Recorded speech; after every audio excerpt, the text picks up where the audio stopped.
Jalagisi. Do you speak Cherokee? OCO, hello. Phonetic versus transliteration. These are two entirely different concepts, even though it is to our advantage to use both of these concepts.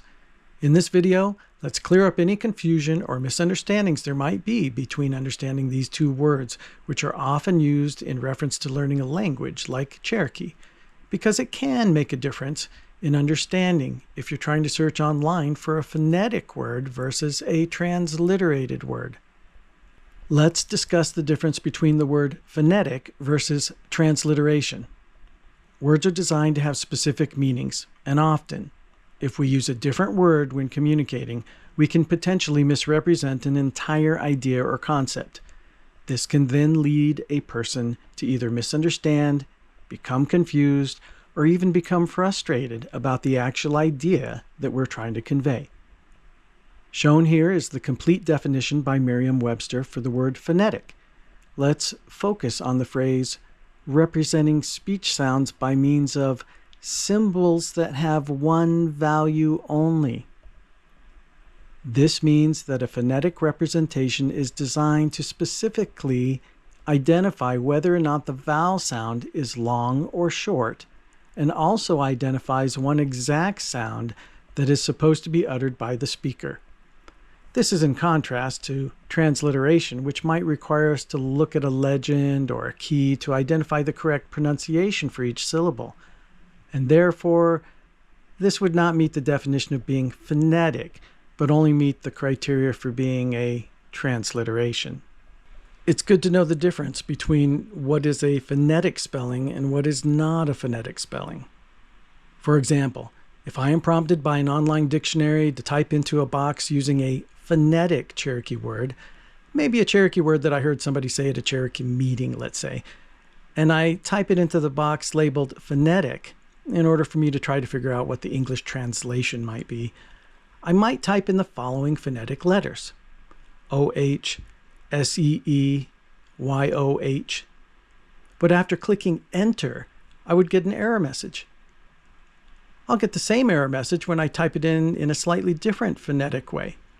After all, when I type phonetically into the box, this is a true phonetic representation of this word, as long as I'm using the true definition for the word phonetic. However, what we are actually being prompted to do for this box is to type in the transliterated word, which is something completely different in meaning and spelling. This might cause us to become frustrated unless we know the difference between entering the transliterated words versus entering the actual phonetic sounds like I did. However, if we know how to spell the transliterated word, such as by using the letters O-S-I-Y-O, and we type this into the same box, we get results that populate for us. Technically, this box should be prompting us to type in the transliteration form of Cherokee words, not the phonetic form of Cherokee words.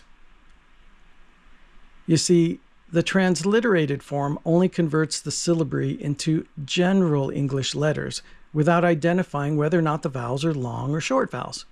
Some people might refer to this process as converting Cherokee into Latin letters or using the romanization process. Why is this important to know? Because transliterated words have a specific spelling expectation for each transliterated word. And if you don't know how to spell these words, it's hard to find them online or in a dictionary. Also, when using transliterated words, it is often difficult for a new learner to know where to split the letters into syllable sounds. These are some of the main reasons why I invented my Bickerdike extended transliteration. We can also refer to this as B.E.T for short. I've listed 6 examples to help us understand how this works in reference to the Cherokee language. The first example shows us a few of the Cherokee characters, and each one of these characters represents a syllable sound. Syllables most often consist of a consonant sound combined with a vowel sound in the Cherokee language. The second item shows us the translation, or basically the equivalent concept in a word form in another language, like English. The third item is what we call the transliteration. Please note that this is not the same as being called a phonetic representation because it does not fit the full definition of the word phonetic. This is where people can become confused and possibly embarrassed when learning to speak Cherokee. For example, since there are several potential ways to pronounce these letters, at least when we have not first learned and memorized how the transliterations are supposed to be written and pronounced, and we have a high probability of learning them incorrectly when we don't know how to pronounce them. However, if we learn how to correctly utter these syllables by using a complete method or a true phonetic method, such as using the Bickerdike extended transliteration, as shown in item number 4, then the extended letters actually spell out and identify the correct sounds phonetically that we are supposed to utter, while also guiding us as to whether or not we should utter a long or a short vowel sound. This system is designed to be a more accurate method for uttering the correct pronunciations. In item 5, I show the tones and syllable durations for those of you who want to learn these attributes. In item 6, I show the specific way that I spell out each of the vowel sounds. Please note that each of these vowels is spelled the exact same way for each syllable sound, no matter which consonant you add to the front of each vowel. For example, the syllables for da, ga, ka, la, ma, etc. each have the vowel spelled as AH to represent the vowel. I did this intentionally to help avoid confusion when learning the Cherokee syllabary. Every ah sound will be spelled exactly the same way when using the Bickerdike extended transliteration. This also adds to the credibility that the Bickerdike extended transliteration represents the phonetic sounds much more extensively and accurately than simply or only using the standard transliteration, which is still necessary when learning Cherokee.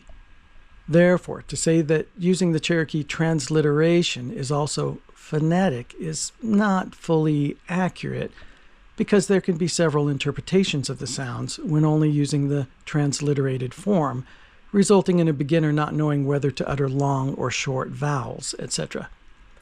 However, the B.E.T, the Bickerdike extended transliteration, more clearly represents the phonetic sounds.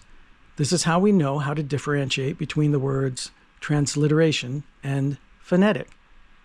If you show someone the transliteration of a word or phrase, such as writing OSDA, IGA, HEDA, which means have a nice day in Cherokee, it would not be accurate to call this a phonetic spelling. This is merely the transliteration of this phrase. By this transliteration alone, we do not know how to correctly pronounce the vowels in this transliterated phrase.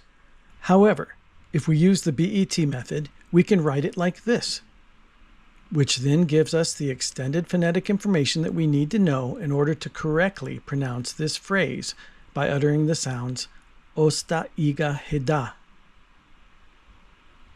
I like to use both forms, the transliteration and also the phonetic form, when learning and teaching the Cherokee language with my Bickerdike extended transliteration, the B.E.T. Click on subscribe if you would like to see more videos on how to speak the Cherokee language.